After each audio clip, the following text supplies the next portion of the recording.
Hello folks, I'm OdinSpac33, and welcome back to Let's Play Tales of the Abyss. Did I get in here before this fight? No, I didn't. I'm unfortunately going to have to run because I don't want to actually do this fight. I want to try to keep as much technical points and health as possible. You'll see why.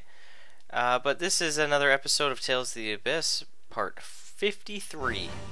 On the last part, what did we do on the last part? Trying to remember here real quick. We did some stuff in Grand Kokma. This is the other entrance to Thor Forest, by the way. There might be some secrets, yeah, some treasure chests that we didn't find. There's a grass chamber. Ooh, that's very helpful, actually. Off screen, I did a lot of different side quest stuff. There was a side quest, I think it was in part 41, where we needed to give 5 rice to one of the guys in Yulia City. So I went back to Batical, bought rice, then went to Yulia City and gave him rice. And then I also picked up some maces, which we're going to need for another side quest. And I also did a boss fight that you're going to be seeing here in a second, that I'm going to have to do some post-narration for. And Anna's learned a new skill. She learned Cyclone Shot, which is one of my favorite skills for her. It's a very good link from a lot of her different skills. And it's not expensive either for an arcane art, only 14 tech points. It's pretty sweet. But she has Mighty Charge, which is basically her steel or center, except her version allows her to increase her damage, which is really helpful. But with a Grass Chamber, she can have the HP restoring effect similar to steel that Luke and Ash have. We don't have Luke, or sorry, we don't have Ash in our party, obviously. But it's pretty cool. So another Grass Chamber is actually really effective. That means I can put it on somebody else. I have a guy with one on Void Tempest. Certain skills allow you to steal. It's really helpful. I think Anna's Eagle Dive allows her to steal. Yeah, I should probably give her that too. I still got to work on this. But a lot of the different green ones allow reduced technical point cost, amongst other effects. I think First Aid has like a poison. Yeah, it heals poison. So that's pretty cool. I should probably give it to somebody here. You know what, I'll put it on Annis's Eagle Dive so she has a steal effect on there. Why not? Steal as in stealing items and not steal the skill that Luke and Ash have. Very confusing. I'm not trying to be too confusing. You can talk to these guys now, and they're like, oh, hey, hail Colonel Curtis. Because Jade's the man. I think we found most of the treasure chests in here anyway, so we're pretty good. There might be a few more. But I'm not even going to worry about them. If all comes into play, you might actually get to see 2 boss fights in this part. 2 boss fights! Yeah, I know. That would be pretty sweet. I know. So while I'm mumbling, I'm going to do a little plug. So I have a gaming channel. I've mentioned it a couple times now. It's Free Roam Gaming. You can check out the link in the description below. There'll be 2 links. One will be to the YouTube channel, and the other to our website, which we'd like you to sign up for. The YouTube channel has me and Scepter's first co-op project on there, which is Halo 3 ODST. It's pretty fun. We got 2 parts of that up. And then the website will just be like an interactive forums. So here is the boss that I didn't fight in the other episode. I tried, but he was too hard. But here's some footage of me fighting him. Alright guys, so this is the Sword Dancer. I'm using Guy for this fight, Annis is nowhere to be seen. I know I said I'd be using her more, but later in this part, it's kind of weird. I've actually already recorded it, so it's really weird to talk like this now. It's like I already know what's going to happen. But later in the part, you'll see Annis take on a boss. Yeah, we're going to take on 2 bosses in this part. So here's the first one. This is Sword Dancer number 2. I guess his name is just Sword Dancer, but I guess if there was a way to reference him, he's the second Sword Dancer, because we fought the first one back in that castle, back in Luke's old castle. What's the name of that place again? I don't know. It was Duke Fabre's old vacation home. Can't remember the name of it now.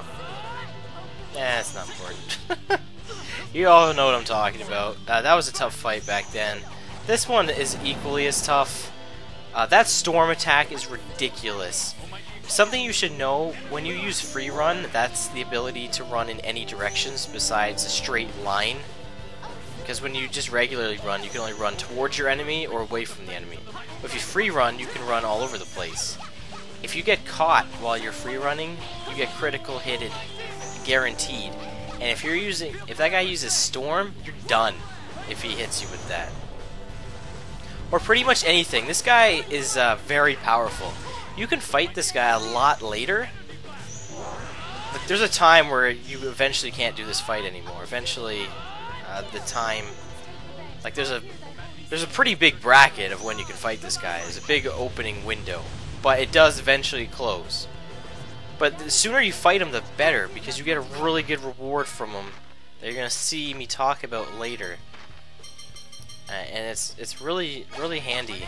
The earlier you get it, the better. If you get it later, then it might not be that useful anymore. But this guy's really cool. He has a lot of attacks that remind me of like Lloyd from Tales of Symphonia. I feel like all the different sword dancers kind of act like their old Tails counterparts, sort of, because he's got like that Fang move where it does like double Demon Fang or whatever, and then he's got Roar, which is almost like Fierce Demon Fang, and Storm almost feels like a Tempest, but it's just on the ground. So I guess you could say any Tails fighter, this guy's just a monster. But the fact that he also uses 2 swords, he's carrying one on his back. Or maybe he's using 3 swords. He's using like 3 swords. Okay, so he's got a whole bunch, but he only at one time uses like 2 of them. So I don't know, just kind of I know it's kind of weird. Yeah, that Storm move, powerful. Careful of it. This guy's defenses are pretty low, which is the good thing about fighting him. You're not going to have to do a ton of grinding. You can do ample damage to him via spells or through physical damage. So that's good right there. It's just the matter of the fact is this guy does so much damage. Yeah, with using Guy, I recommend because he has Center, which allows you to heal yourself. I don't think I use it too much. And how did I let that happen? Center allows you to heal yourself, and Tempest allows you to get out of there while doing damage to him, because Tempest goes up in the air, and this guy is a monster in the fact that he's obviously a monster, but he's huge too. So Tempest is going to hit him even as you go over him. So a very effective move to use. And Dragon Tempest is cool too. Any Field of Phonon skill is very useful to use, because you can't die while doing it. Even if the guy hits you for maximum damage every time, you'll never die while doing one. Ooh, I love guys' combination arts. They're really cool. I think Luke has better ones because they flow better into each other. But just seeing Guy just use his different combination arts, they're really cool. I'm running out of tech points here. I don't know if I use a orange gel. No, I probably won't because I'm getting life bottled here. Life bottle is useful because not only does it heal your hit points, but you get some tech points back too. So you're not completely useless. You don't just come back in the fight and like, well, I'm still kind of injured. And there's some Frigid Coffin. Probably already talked about that, but that's Ground Dasher plus the water Field of Phonon. So I guess I should once again talk about free roam gaming. I shouldn't once again, but I'm pretty sure I'm trying to think of what I recorded and where I cut off. I don't think I talked about it a whole lot. Just a reminder, go to our website and sign up for it, and go check out our channel. And subscribe, of course. That's, you know, the optimal thing. Wormwrath, oh that's sweet. That's Tiger Blade and Earth. Although the attack is actually non-elemental, so it's actually effective to use on anybody. But yeah, check us out. And I guess one last thing I can do is plug our Bottoms Up podcast. Our episode 15 hopefully should be up by time this video goes up. If not, then it'll be up soon. But yeah, it's been going pretty well. Website and channel, I'll put up for that too. Alright, so that's all my plugs. I'll probably plug something by the end of this episode. I won't be surprised. You know, during boss fights, you could talk about strategy the entire time, but there's no real reason to, because this is 6 minutes of me pretty much doing similar things over and over again. Me running around, using Tempest where I can, and letting Jade get off his spells, because Jade's spells are really effective. He's a very handy character to have in your party. Like, if you fill a spot with Jade, you won't feel disappointed whatsoever. You'll feel like it's a valid spot to have filled. There we go. Natalia arrows the sword dancer down. We get the Genius Wand and a treat. I'll talk about the treat later, but the Genius Wand will come in handy really soon. Anyway, let's go back to some live footage. Alright, we're back. That's really confusing for me because it was only like a second right there where I paused it, and now we're back into the actual episode. But yeah, I felt I used way too many items in that fight, and I had too many unnecessary deaths. That storm attack that the sword dancer has, that's ridiculous. Like, just insane. It's really hard to dodge too. You can duck it, I think. I think if you block, you might only get hit by like a part of it. But it's a really insane attack. I think St. Binah is actually just right over here, isn't it? This is where we're heading, is St. Binah. Yeah, it's right over here.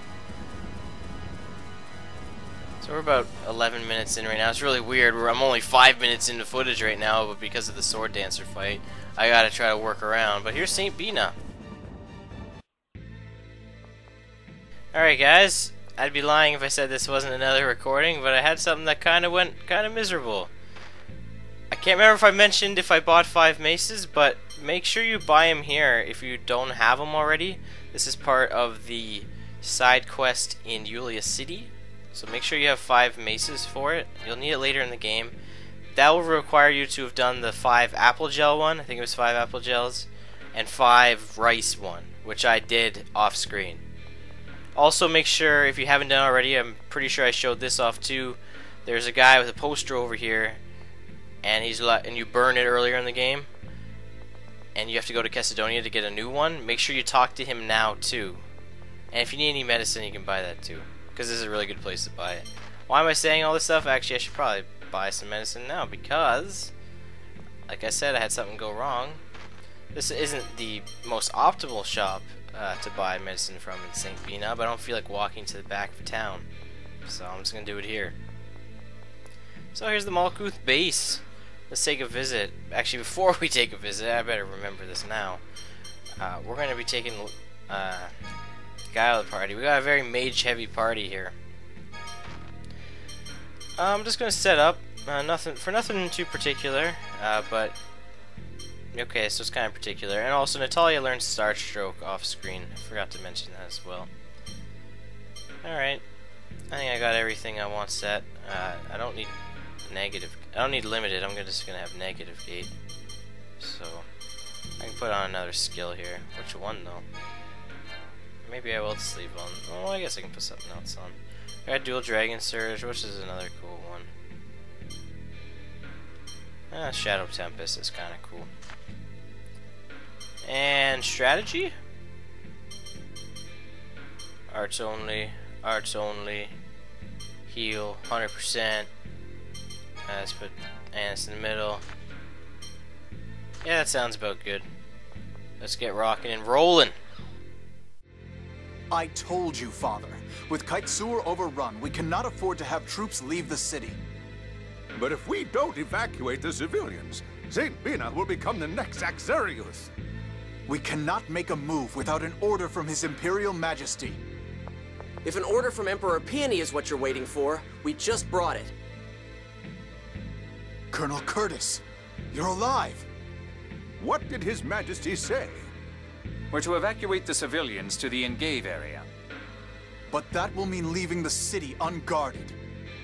Who cares? This whole area started to fall. My troops will take over, escorting the civilians partway along the route. Once the civilians are out, please have your forces go west to join General Nordheim's forces on the East Rugnica Plains. Understood. So we're abandoning St. Binah. Right. I'll inform the residents. We'll help too. Right. Alright, I'm just making sure of this. I bought The main. Okay. It's having a little bit of a wait. Did I do that? Go, Luke. There's some skits I could probably view. I'm kind of done with skits, to be honest.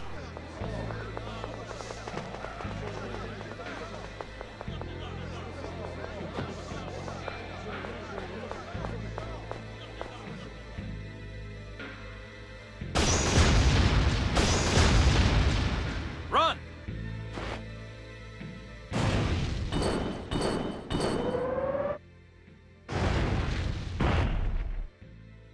What the hell? I finally found you, Jade. Now is not the time, Dist. You never were able to tell when you're not wanted. Say what you like. I'm taking Phone Master Ion. I'm afraid not. Now move! Are you trying to save these worms? And after you gave up on Professor Nebelin? Are you still pursuing that foolishness? You have no right to criticize me! You gave up before you even started! Now, hand over the Phone Master! Alright, well, it's boss time against this another weird machine that he has. This is the Kaiser Dist RX. Just like the last one, it has absurd physical defense. So bust out spells where you can. Natalia's gonna have some awesome attack power with that bow. Maybe I should have stuck with limited.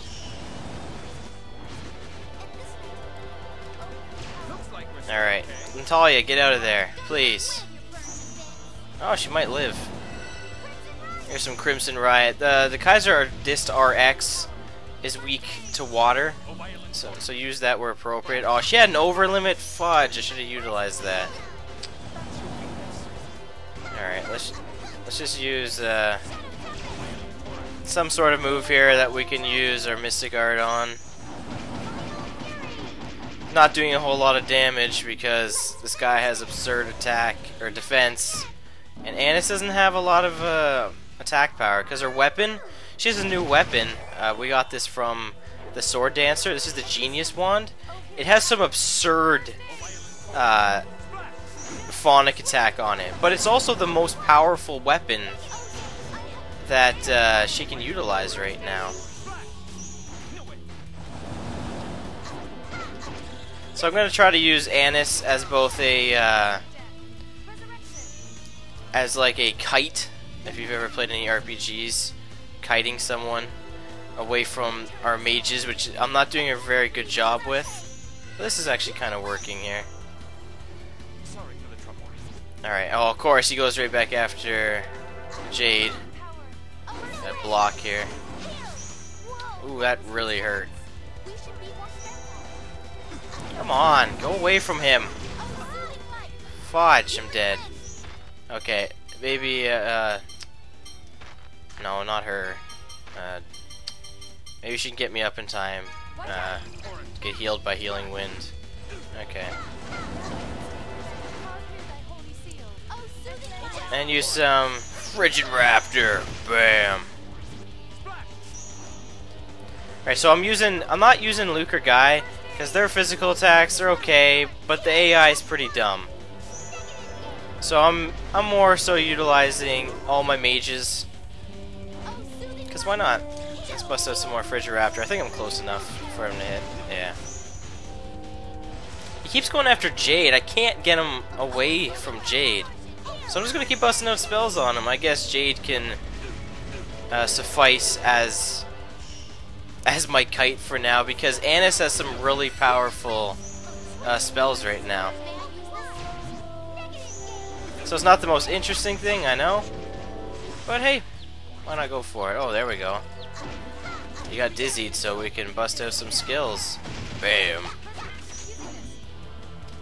Yeah, and you can use an orange gel there. Oh, I dizzied him again. Woo!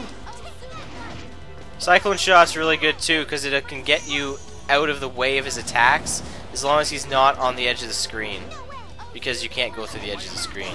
There's like a magic circle that encompasses the field. I think in later games they actually visualize it so you can see it But you can't see it in this game, so. Oh yeah, that's right. Okay. I need to bust out a arcane art here. There we go.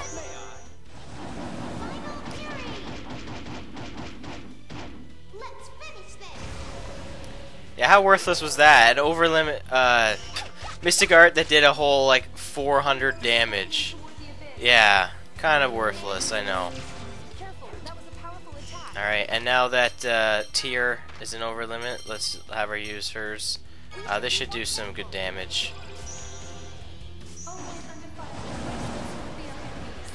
During any mystic art, if you have the power charge or magic charge ability, you can use it while it's being done. So that's a good time to use that.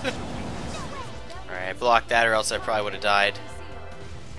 That blast strike is really powerful.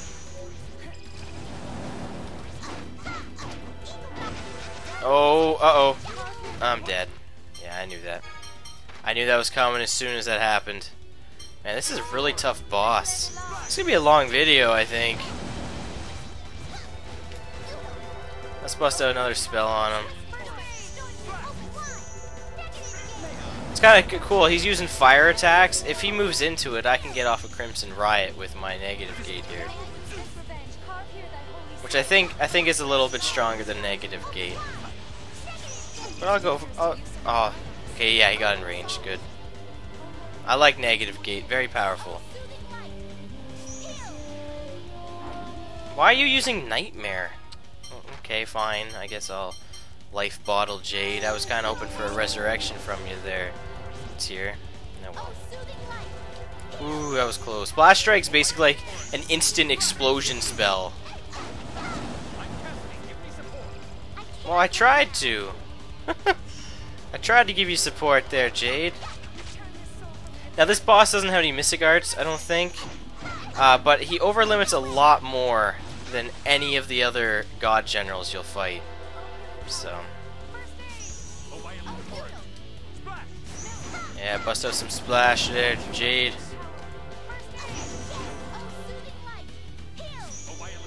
I really need to.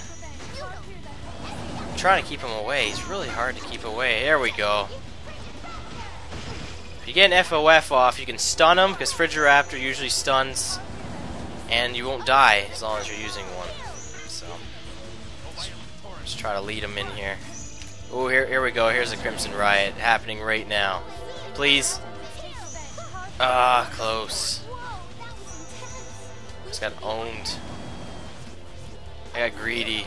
I got really greedy there. Well, he's nowhere near me now, so this might be a good time to bust out negative gate. Wow, she was all over that resurrection.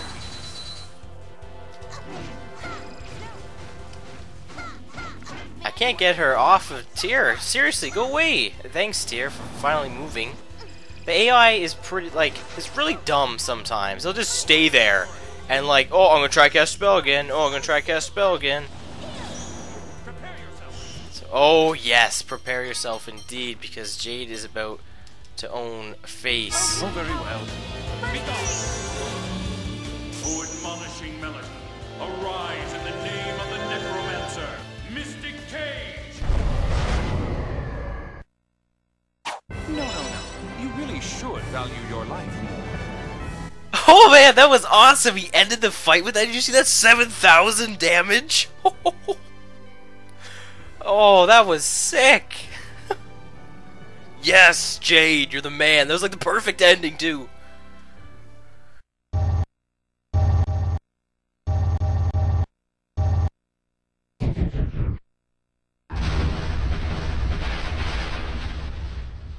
No! My precious Kaiser Dist! You haven't heard the last of me! Next time I'll tear you to shreds! I don't think you'll catch him, but follow him just in case.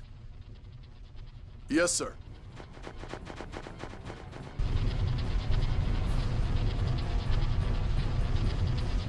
Damn it. McGovern and the others are... Luke, wait. I'll jump down and sing a phonic hymn. Wait. A considerable number of residents still remain.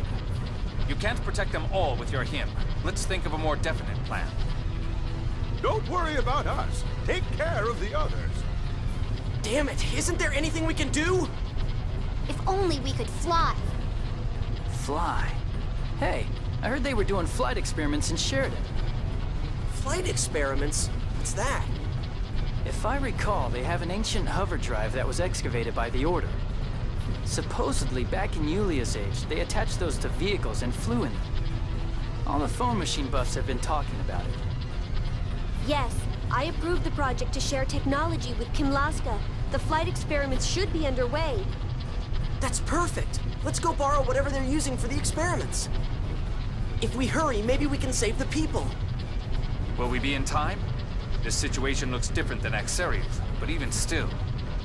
From what I heard from Van, it took several days for Hod to fall. There's a force field called the dividing line between the cliff-off and the outer lands. He said they fell faster just after crossing that line. Let's give it a try. It's better than doing nothing. Yes. Let's at least do what we can. Sheridan is on Rhodesia, on the same side as Batico. We'll need to be careful not to get caught by Kimlaskan troops. Okay, let's get back to the Tartars. I like how enthusiastic everybody is about that, but whatever. Next time on Let's Play Tales of the Abyss, man, that was really tough, that boss fight, and that was a really sweet ending. I don't care. We're going to go to Sheridan and find out where this ancient hover device thingy is. One quick note before I end this episode. Tomorrow, February 14th, Valentine's Day, Tales of the Abyss comes out on the 3DS. Not that I'm trying to plug it or anything like that, but, you know, this is my favorite Tales game, so it comes out on 3DS, and if you haven't had a chance to play it, I would say go get it, because from what I've heard, it's pretty much the same game. So I guess if you already own it on PS2, maybe not worth your time, but if you got a 3DS and you never played it, I'd say give it a shot. Till then, I've been OwnSpack33. Thanks for watching, bye-bye now.